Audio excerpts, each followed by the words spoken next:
Good morning to all of you and welcome back to the second lecture of chemical thermodynamics.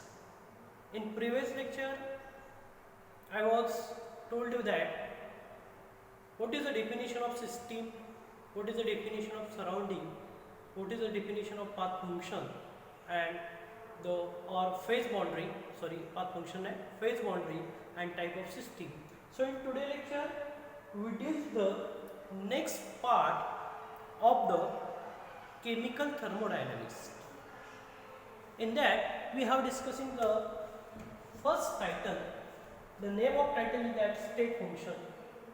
Name of title is that state function. So what do you mean by state function? We have discussing one by one. State function म्हणजे काय ते आपल्याला आता discuss करायचं आहे. Okay.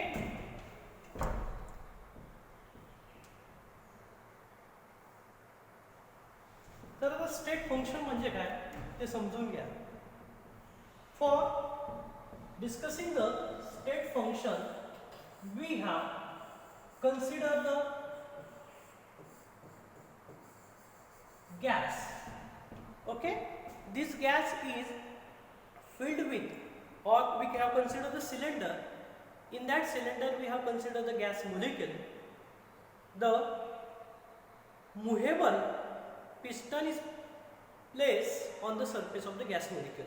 म्हणजे मी काय सांगतोय बघा, the certain amount of gas is enclosed in the cylinder fitted with the movable piston. काहीतरी certain amount जी असते ती amount घेऊन आपण एक सिलेंडर मध्ये गॅस मोलिक्यूल फिलअप केला किंवा फिल केला, त्याच्या सरफेसवर एक मुव्हेबल पिस्टन ठेवलं. त्याच्या सरफेसवर काय ठेवलं आपण? मुव्हेबल पिस्टन ठेवलं. मुव्हेबल म्हणजे काय? It can be move from one place to the another place. So what is the word here? That is a movable piston. That is, it can be moved from one place to another place. त्याला आपण म्हणतोय movable piston. Okay, so in that gas molecule, when we consider their pressure P1, their volume V1 and their temperature is the T1. त्याचं temperature is the T1. पण त्याची जी diagram आहे ती diagram बघा मी आता अशी कॅरी आउट करतो. Here we have considered the pressure of the given gas molecule is a P1, volume of given gas molecule is a V1 and temperature of the given gas molecule is a T1. त्याचं temperature किती घेतलं? T1. But when we consider the pressure,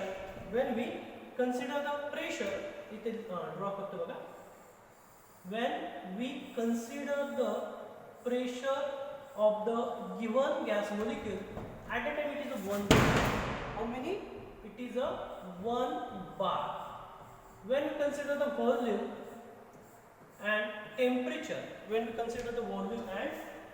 त्यास आपण काय consider केलं? त्याचं volume आणि temperature consider केलं. आता व्हॉल्यूम आणि टेम्परेचर ज्यावेळेस मी कन्सिडर करतोय तर त्याची एक पर्टिक्युलर व्हॅल्यू आपण पर्टिक्युलर किंमत ती कॅरी आउट करणार आहे. म्हणजे ज्यावेळेस आपण प्रेशर घेतलं P1, त्यास व्हॉल्यूम बी घेतोय 1 dm3. व्हॉल्यूम काय घेतलंय? 1 dm3. टेम्परेचर किती घेतलंय? 300 केल्विन. How many? 300 केल्विन घेतलं. मग this is the value of the pressure, volume and temperature of the given gas molecule at the beginning. What's the word? At the beginning, that it is called as the initial. At the beginning of that, it is the initial. So we have written that here is a initial. Here is a initial state. At the beginning means that here is a initial state. Then this initial state of system, this initial state of the system is a define or contain the specific amount of volume, pressure and temperature. म्हणजे त्याला आपण काय म्हणतोय? The initial state of the system is a fully defined by the specific amount of specific values, and these specific values is called as a state function. This is called as a state function. म्हणजे काय, थोडक्यात असं लक्षात घ्या की ज्यावेळेस आपण एक सिलेंडर घेतलं, त्या सिलेंडरमध्ये गॅस मॉलिक्यूल ठेवला, त्या गॅस मॉलिक्यूलच्या सरफेसवर मुव्हेबल पिस्टन ठेवलं, तर त्या गॅस मॉलिक्यूलच्या व्हॉल्यूम, प्रेशर आणि टेम्परेचर याची एक स्पेसिफिक किंमत आहे आणि ती specific value of the system is nothing but called as a state function. It is called as a state function. म्हणून त्याची डेफिनेशन परत एकदा सांगतो बघा मी.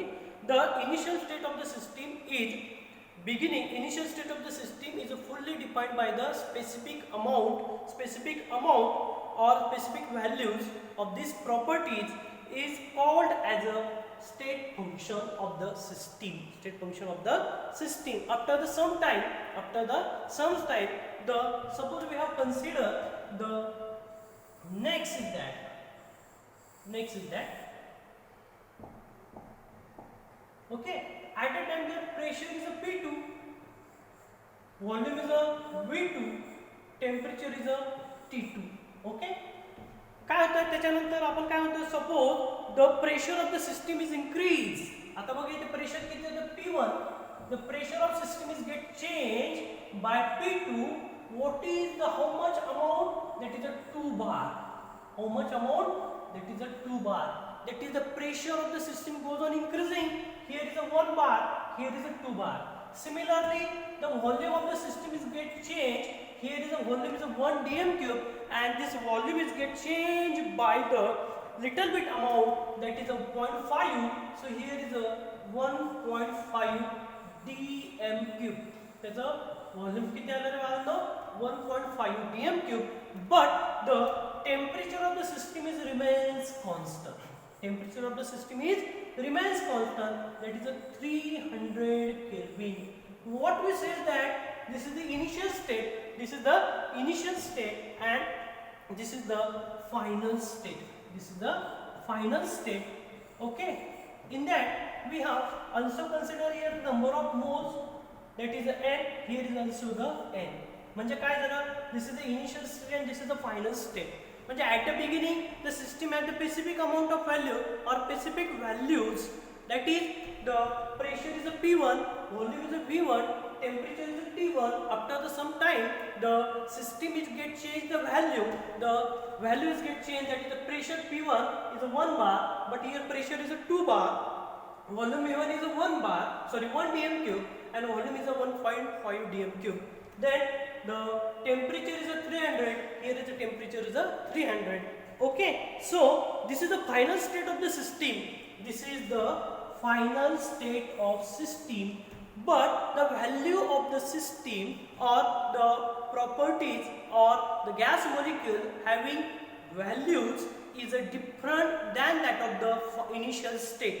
That is, here is a P1, here is a P2, here is a V1, here is a V2, here is a T1, here is a T2. Means that the value of initial state and the value of final state is not same. Initial and final state ची value काय नाही आहे, same नाही. Okay, a change in the state function of the system, the change झाला आता, change in the value or change in the state function of the system. या state function चं काय झालं, चेंज झालं. काय झालं, change in the state function of the system. म्हणजे ह्या सिस्टीमचे हे स्टेट फंक्शन काय होते, P1 V1 T1 होते. या सिस्टीमचं स्टेट फंक्शन काय होतं, P2 V2 T2 होतं.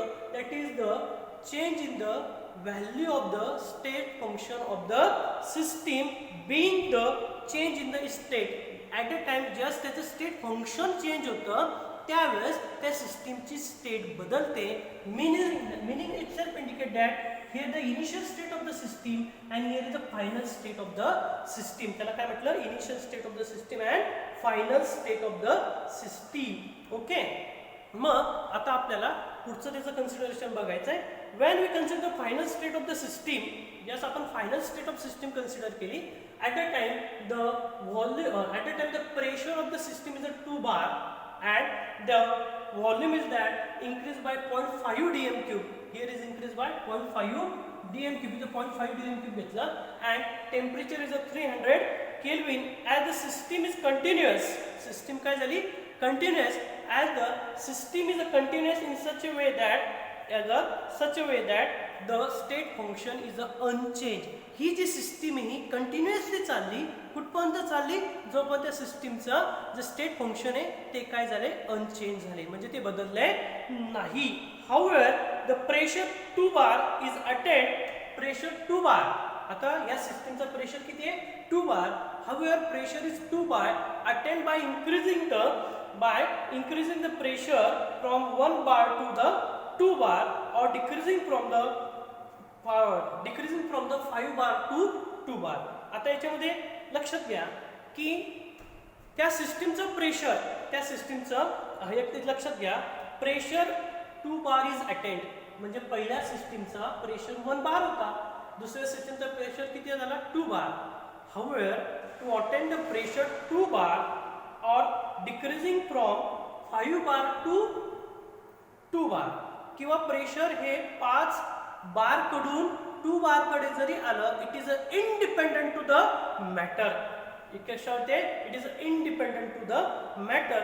मग आपल्याला आता स्टेट फंक्शनची डेफिनेशन बघायची. What is the definition of state function? The definition is that, definition of state function, the state function ची definition काय सांगते, the property which is depend on the system of the system, the property which depend on the state of the system, property which depend upon the state of system, but it is independent to the which path is allowed to attend. It is independent to the which path is allowed to attain the equilibrium, or to attend such a type of function. It is called as a state function. It is called as a state function. म्हणजे काय, साधी simple definition दिली आहे. System आहे, त्या सिस्टीमला property आहे, ती प्रॉपर्टी ऑफ सिस्टीम कशावर डिपेंड आहे, स्टेटवर डिपेंड आहे. कशावर डिपेंड आहे, स्टेटवर डिपेंड आहे. आणि ती सिस्टीमची प्रॉपर्टी कशावर इंडिपेंड आहे, सिस्टीम पूर्ण करण्यासाठी कुठल्या प्रकारचा पाथ वापरला त्याच्यावरती काय असेल, इंडिपेंडंट असेल. त्याला आपण काय म्हणतोय, स्टेट फंक्शन असं म्हणतोय. ओके, आता परत मी हे दुसऱ्या भाषेत कसं समजून सांगतो, लक्षात घ्या. Wien you consider here P1 T1 and volume V1,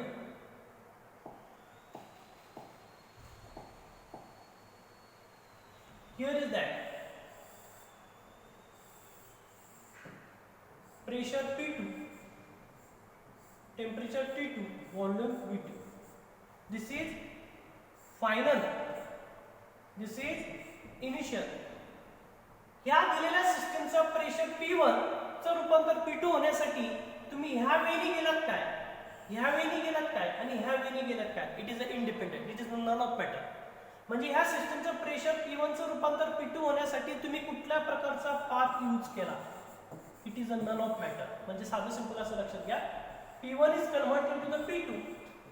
At the time we use the path first A, we use the path second B, we use the path third C. But which path we have used to convert the pressure? At the beginning the system had pressure P1, and after some time the system had pressure P2. To convert the pressure, it may be increasing or decreasing. It is a not depend upon the matter. Okay, but which path is used to convert the pressure P1 into the P2, it is also the none of matter. It is also the none of matter. Okay, so what is the state function? The property of the system is depend upon the property of the system which depend on the state of the system. म्हणजे ह्या पहिल्या याच्यामध्ये सिस्टीमची state P1, V1, V2 होती. ह्या स्टेटमध्ये P2, V2 आणि T2 होती. आणि हे कन्व्हर्जन होण्यासाठी कुठलं पाथ वापरलं तो मॅटर नाही. त्याला काय म्हटलं गेलं, स्टेट फंक्शन. काय म्हटलं गेलं त्याला, state function. Then after we have discussing the next title, that is the path function. Okay. आता पुढचं आपल्याला काय करायचंय, पाथ फंक्शन आपल्याला कॅरी करायचे, ते लक्षात घ्या. आता पाथ फंक्शन म्हणजे काय ते समजून घ्या. We have use the word path function. Path function म्हणजे काय, ज्यास आपण प्रोसेस घेतो, टर्म प्रोसेस.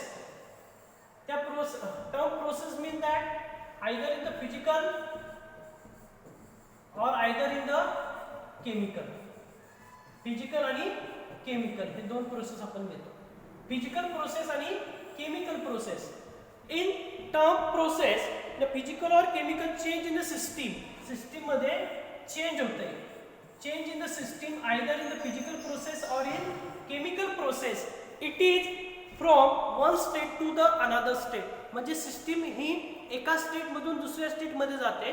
त्याच्यामध्ये एक फिजिकल चेंज असेल किंवा केमिकल चेंज असेल. This can be obtain by the number of ways और number of path to achieve the such type of the changes. म्हणजे काय की फिजिकल चेंजेस एका सिस्टीम मध्ये बघा, प्रोसेस मध्ये फिजिकल आणि केमिकल घेतलं, या सिस्टीमचे चेंजेस झालं आणि ते चेंजेस घडून येण्यासाठी आपण काही जे नंबर ऑफ वेज वापरतो to obtain the successful operation. Successful operation होण्यासाठी आपण जे काही पाथ वापर करतो त्याला काय म्हटलं जातं, पाथ फंक्शन असं म्हटलं जातं. काय म्हटलं जातं त्याला, पाथ फंक्शन.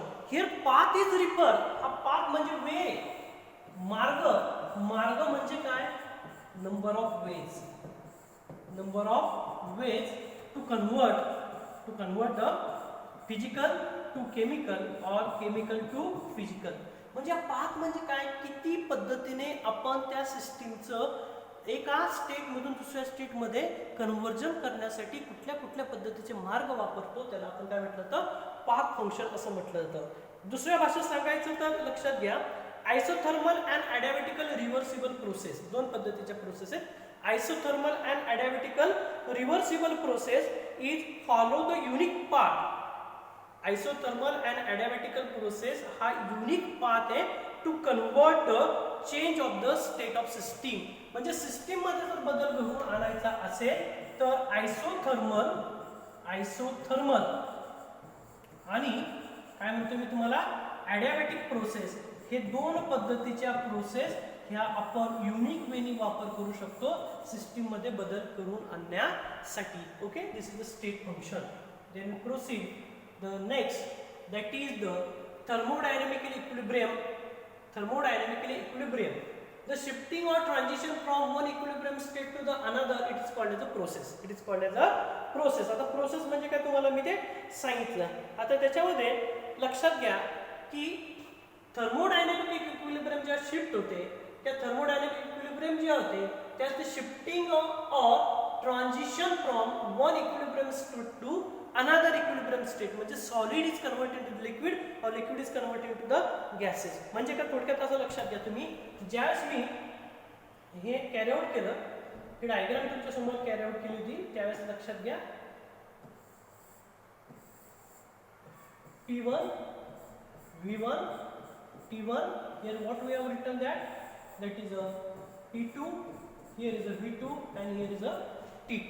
okay. आता याच्यामध्ये लक्षात घ्या, थर्मोडायनॅमिकल इक्विलिब्रियम शिफ्टिंग झाली, transition from one equilibrium state to another.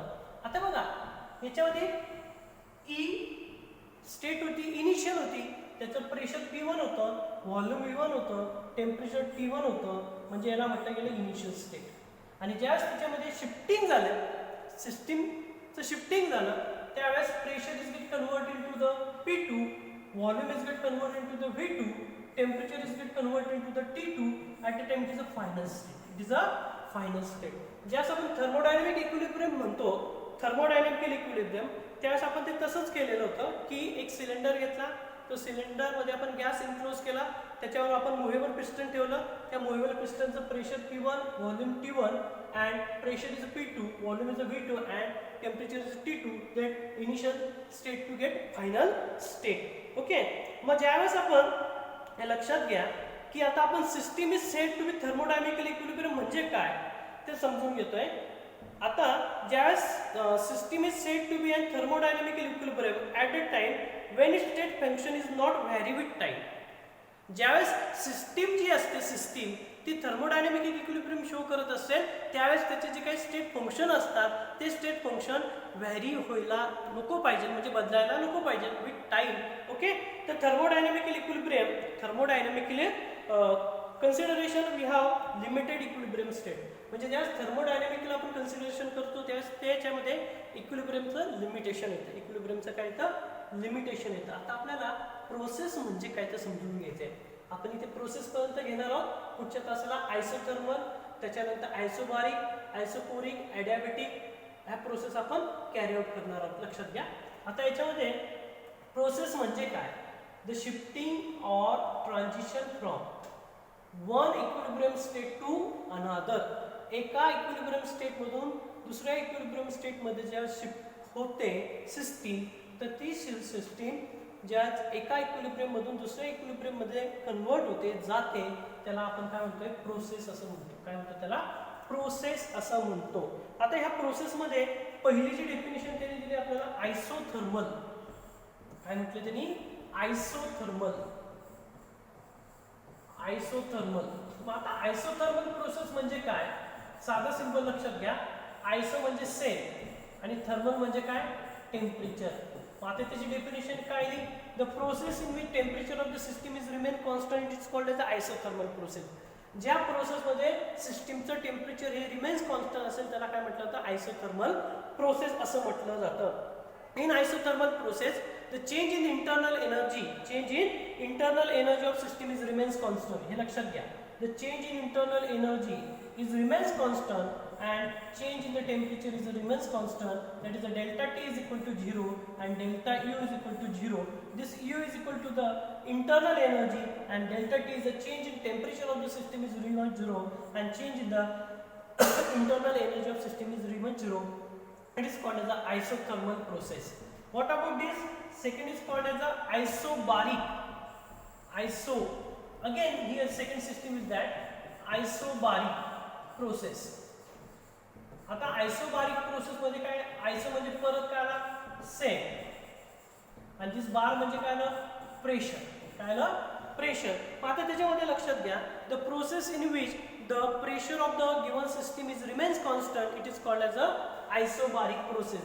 ज्या प्रोसेसमध्ये दिलेल्या सिस्टीमचं प्रेशर हे रिमेन्स कॉन्स्टंट असतं त्याला आयसोबारिक प्रोसेस असं म्हटलं जातं. That is the value of delta P is equal to 0. Value of delta P is equal to 0.